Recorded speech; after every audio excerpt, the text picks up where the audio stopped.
Hay alerta, hay crisis que se ve venir en el sector de la infraestructura. Bueno, eso es lo que dice el sector de la infraestructura. La razón, el gobierno no distribuyó cerca de 13 billones de pesos en 4 rubros que son muy importantes y que tienen que ver con la infraestructura. Con eso, pues quedan en veremos proyectos tan importantes como, por ejemplo, la primera línea del metro, Paula, porque esa plata se necesita para asegurar que se construyan las obras, es decir, las fondean, pero el gobierno dijo no, voy a repriorizar de acuerdo a lo que ordene el presidente. Sí, señor, en ese debate está el país por estos días y eso es lo que ha dicho justamente el ministro de Hacienda, Ricardo Bonilla, que esto tiene que ver con un ejercicio de priorización que ha indicado el presidente Gustavo Petro. Incluso ya se está hablando de renegociar vigencias futuras.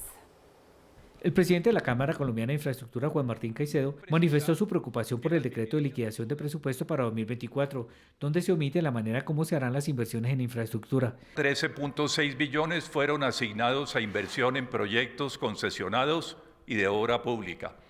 Sin embargo, hoy la CCI ve con gran preocupación que en el decreto de liquidación de presupuesto del año del 2024, el Gobierno Nacional omite la desagregación de 12.5 billones de pesos. El directivo gremial recordó que el presidente Gustavo Petro dijo en el Congreso de Infraestructura que los contratos firmados se respetarán. Y ahora el ministro de Hacienda, Ricardo Bonilla, dice que el pago de vigencias futuras no se realizará de acuerdo con los contratos suscritos, sino que serán decisiones discrecionales relacionadas con los avances de la obra. Iniciativas estratégicas para la competitividad y conectividad del país, como la primera línea del metro de Bogotá, podría quedar en vilo.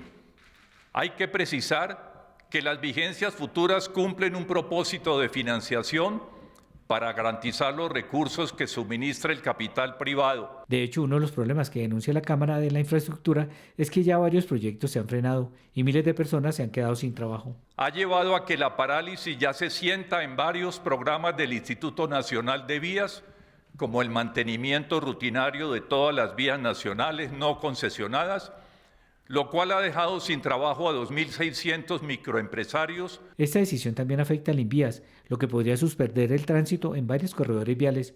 El Invías no puede licitar el mantenimiento periódico de todas las carreteras nacionales no concesionadas porque no cuenta con los certificados de disponibilidad presupuestal, CDP, requisito indispensable para abrir las licitaciones. Esta situación podría llevar a suspender el tránsito por importantes corredores viales, como el cruce por el túnel de la línea, cuyo contrato vence el próximo mes de marzo. Los proyectos de legalidad y reactivación que están en este momento en ejecución también se ven afectados porque Invías no puede expedir registros presupuestales del año 2024 por una cifra de 2 billones de pesos. Afecta 57 proyectos declarados de importancia estratégica nacional, como la variante San Francisco-Mocoa, Nariño-Putumayo, la vía Popayán-Isnos, Cauca-Huila, San José del Guaviare, Calamar, la transversal del Catatumbo. Esta situación puede afectar la reactivación de la economía y la continuidad de un modelo de alianza público-privada que le permitió al país superar el rezago que tenía en materia de infraestructura.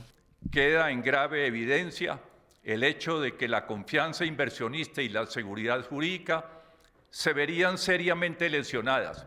La no liquidación del presupuesto impide la contratación de cerca de 1.000 contratistas de prestación de servicios en la Agencia Nacional de Infraestructura y el Invías. Pues el Congreso tomó cartas en el asunto ante este anuncio del ministro de Hacienda. Lo citaron a él y al ministro de Transporte a debate de control político para que expliquen por qué decidieron ahora priorizar o repriorizar, bajo lo que ordena el presidente, estos 13 billones de pesos. El Congreso llamará a rendir cuentas a los ministros de Hacienda y de Transporte por dejar en el aire 13 billones de pesos del presupuesto que ya había aprobado la rama legislativa para la financiación de proyectos de infraestructura.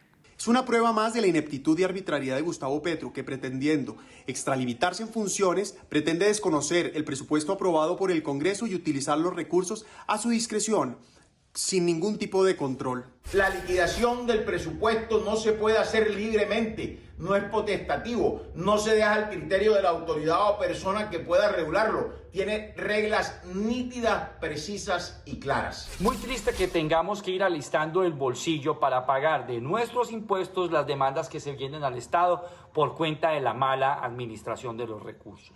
Desde las regiones también han expresado su preocupación porque los recursos para financiar importantes obras estarían en vilo y a merced de lo que decida el gobierno nacional. La pregunta es qué es lo que pretenden contra Antioquia, qué es lo que pretenden contra tantas regiones. ¿Hasta cuándo vamos a seguir así? Necesitamos es que el gobierno se dedique a gobernar. Y gobernar implica respetar los compromisos presupuestales, que se hagan las obras. Un llamado al que se sumó la Contraloría, que pide al gobierno respetar la destinación de los recursos públicos que aprobó el Congreso.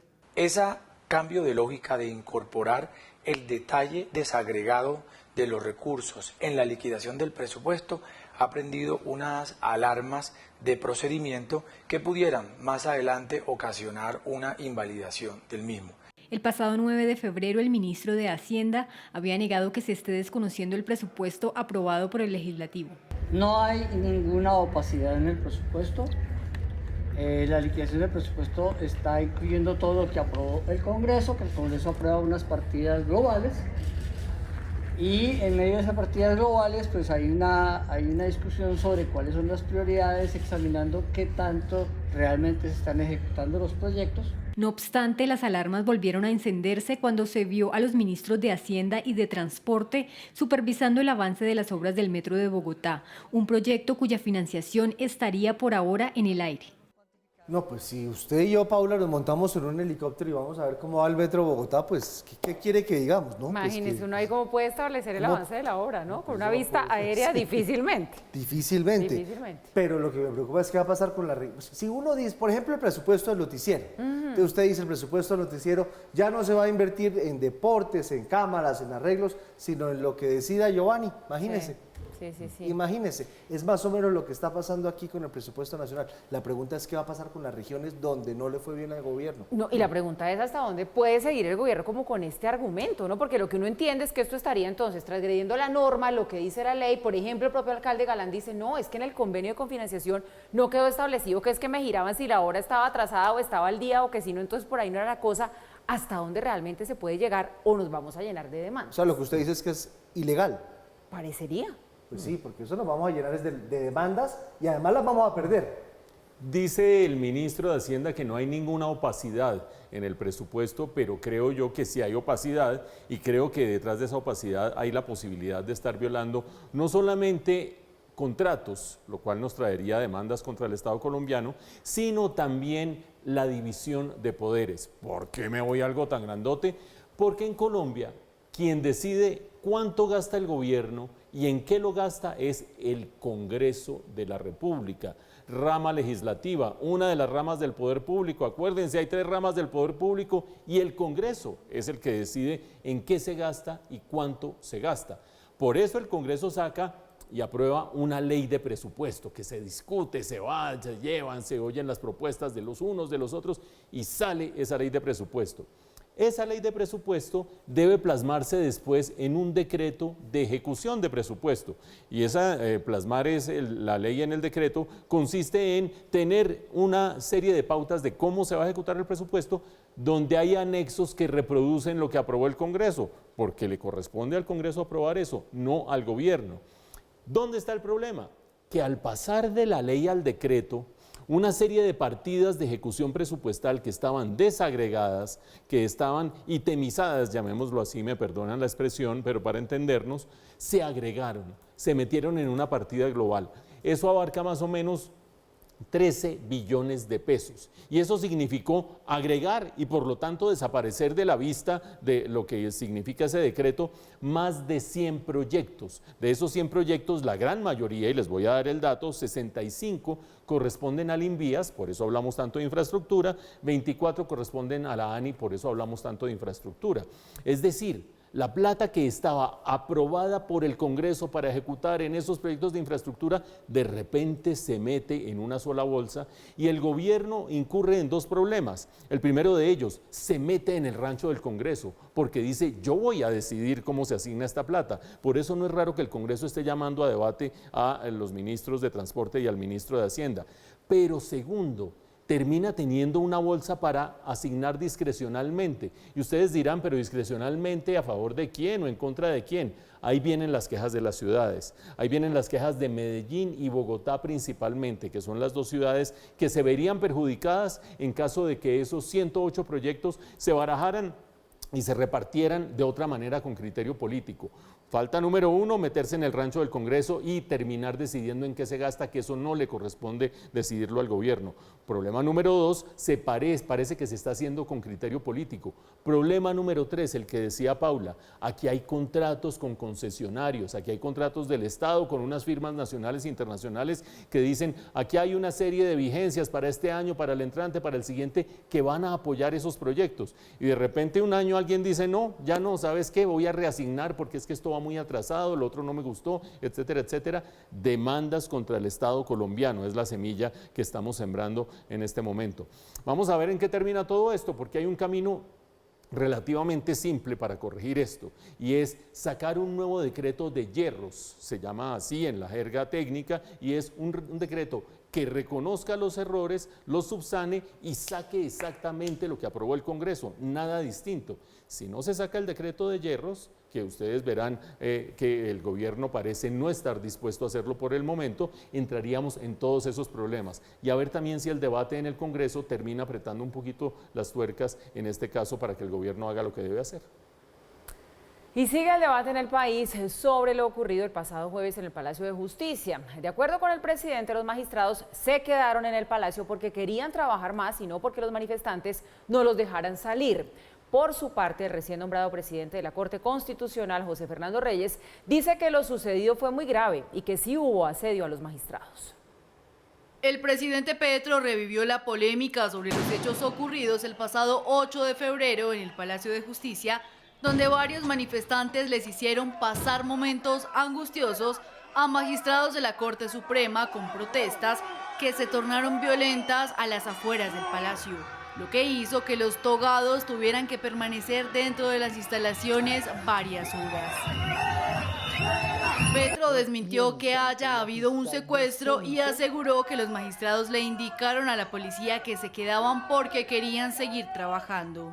El problema de ayer de esta información, mentirosa, porque no hubo ningún magistrado herido, no hubo ningún magistrado sacado en helicóptero y no hubo un secuestro, siempre pudieron salir y entrar como quisieran. Petro aseguró que todo se trató de una fantasía noticiosa y acusó a la prensa de ponerse al servicio de información falsa. El general de la policía llegó caminando y entró al Palacio de Justicia y habló con los magistrados que le dijeron además, no hay necesidad, porque yo di la orden de despejar la zona y ellos dijeron que no había necesidad. Los magistrados salieron de sus carros. ¿De dónde salió esta fantasía noticiosa? José Fernando Reyes, el nuevo presidente de la Corte Constitucional, se refirió a estos hechos. Dijo que no se puede minimizar lo que pasó y desmintió al presidente Gustavo Petro.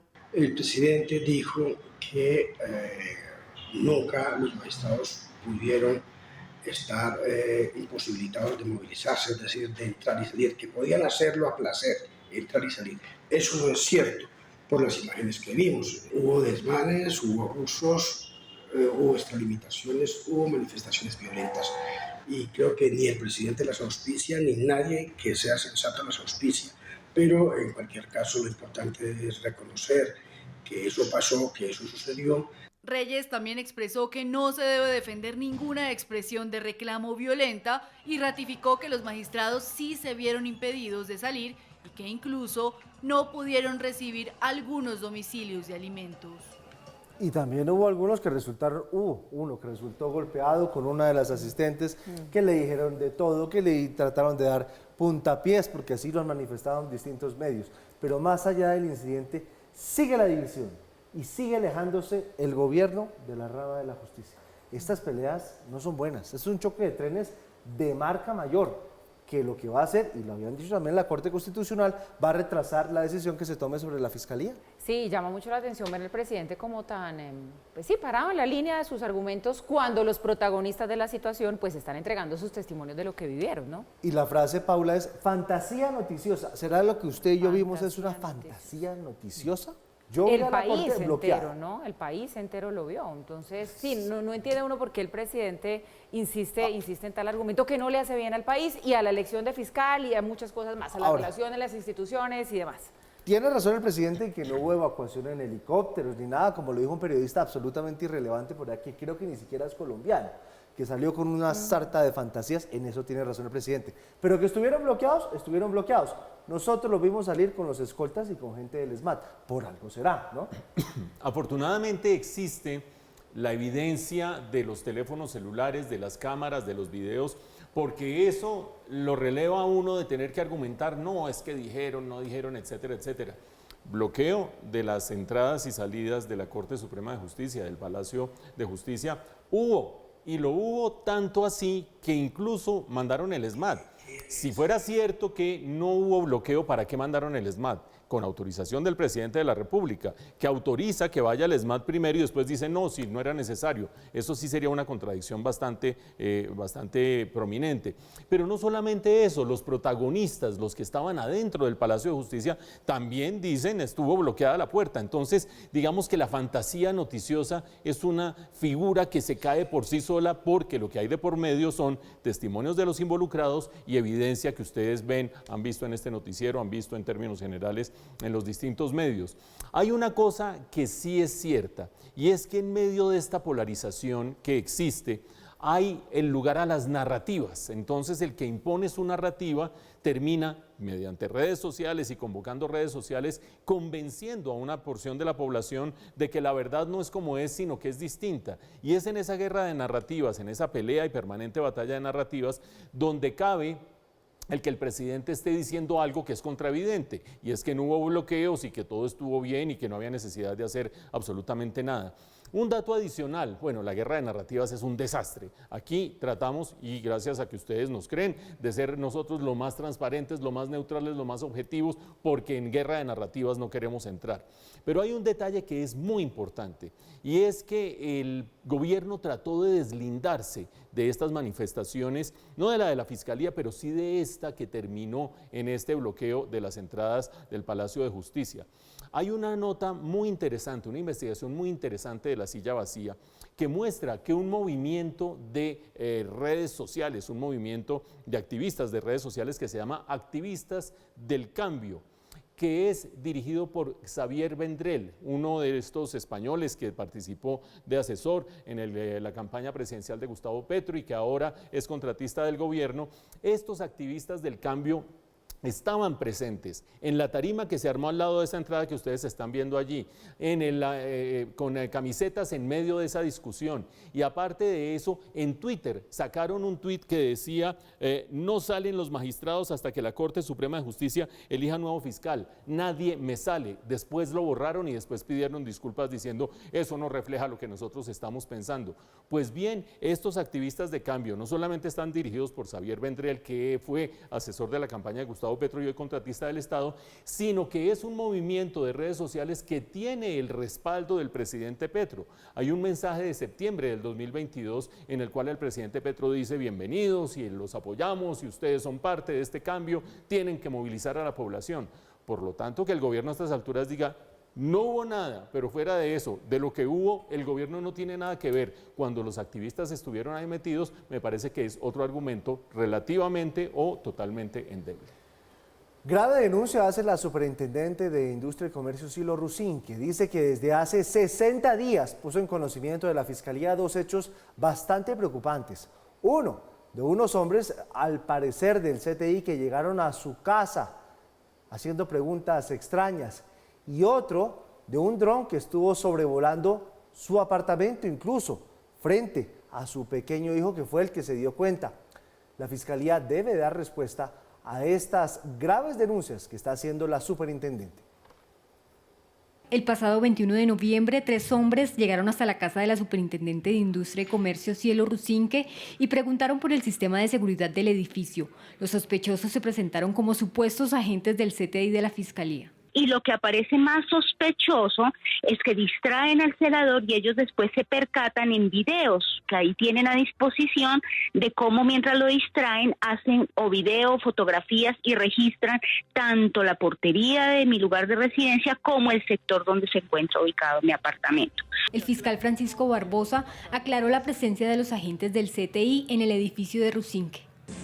Son servidores adscritos al CTI que se encontraban cumpliendo una orden de policía judicial emanada de la Fiscalía Especializada Gaula, que adelanta un proceso penal contra un grupo delincuencial dedicado a la extorsión que justamente la persona habita en donde habita ella. Entonces, en ese sentido, pues el mensaje es que la Fiscalía General de la Nación actúa siempre, pues independientemente de donde vivan las personas. La superintendente también denunció que el pasado 27 de enero su hijo, que es un menor de edad, les alertó sobre la presencia de un dron frente a su ventana. Y el alto comisionado para la paz, Oti Patiño, acaba de pronunciarse, rechazó el paro armado declarado por el Frente Occidental del ELN en Chocó. Dijo que es una deslealtad con los acuerdos del 6º ciclo de conversaciones. La declaración de paro armado por el Frente de Guerra Occidental del ELN es una deslealtad con los acuerdos celebrados en el 6º ciclo de conversaciones en La Habana.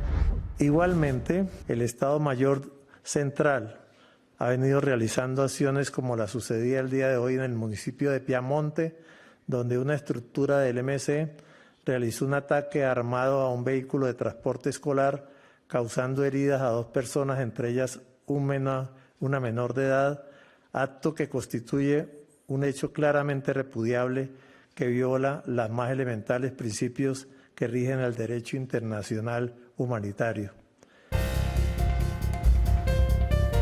Seguimos, el gobierno calificó de histórica la visita de turistas el año pasado al país al superarse la cifra de 5.8 millones de visitantes no residentes, una cantidad que está por encima de la registrada en el 2022. Sin embargo, hay dudas porque la ocupación de los hoteles está disminuyendo.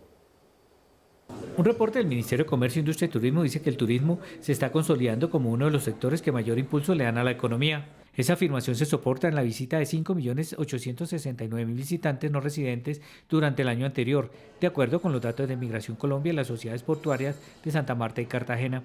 Los reportes oficiales indican que en 2023 el turismo de no residentes creció 24,3% con relación al año anterior y 173% si se compara con 2021.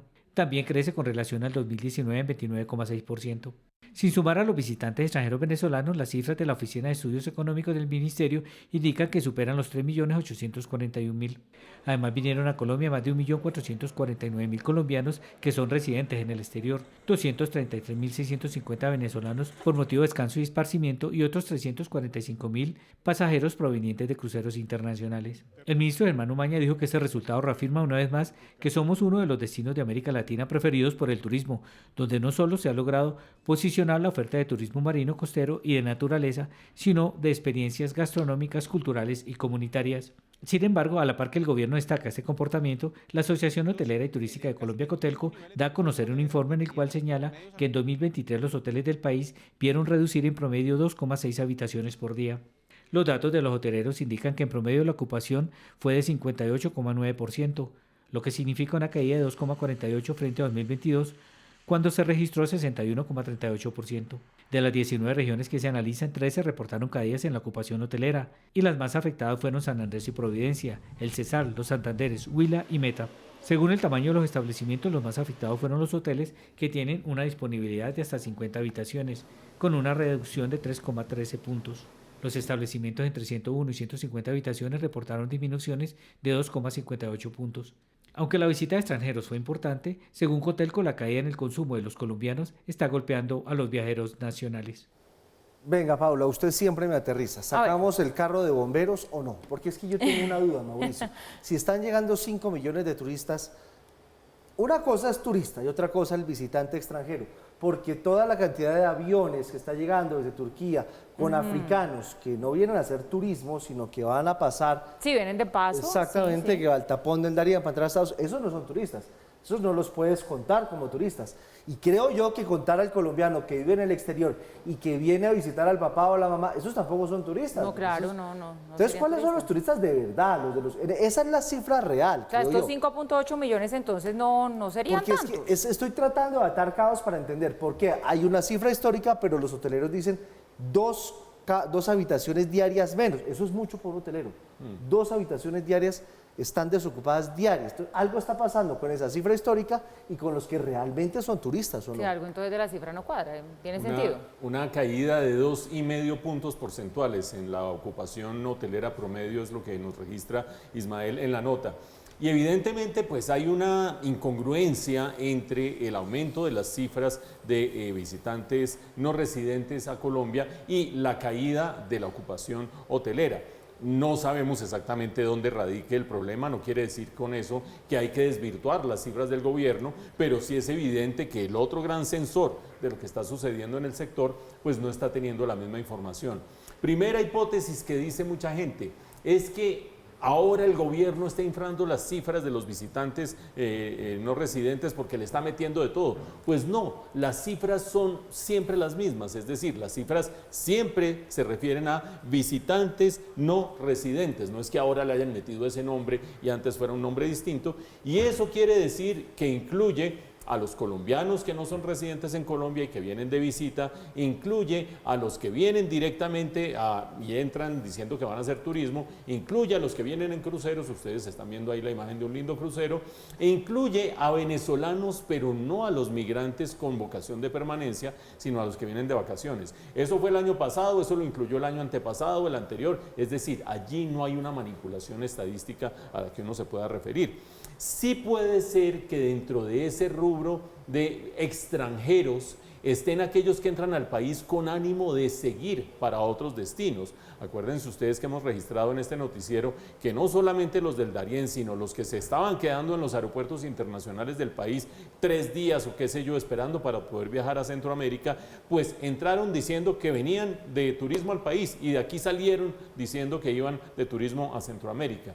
Por lo tanto, eso habría que limpiarlo. Sin embargo, no sabemos si la metodología aguante ese tipo de refinamiento. Ahora bien, dicho todo lo anterior, el aumento de 24% es un aumento que es muy significativo, es un aumento que muestra que la gente sí está viniendo a Colombia, que tenemos ese gran potencial y dúdelo cualquiera, ¿quién lo va a dudar? Con todo lo que tenemos de geografía, de climas, de gastronomía, de todos los niveles de altura frente al nivel del mar, toda la belleza que tenemos nosotros, el potencial es inmenso. Creo yo que para poder alcanzar lo que el gobierno se propone al final de su periodo, sí hay que trabajar muchísimo en infraestructura, en seguridad, en control de precios, que no le cobren a uno en Cartagena a 20 millones una mojarra, etcétera, etcétera.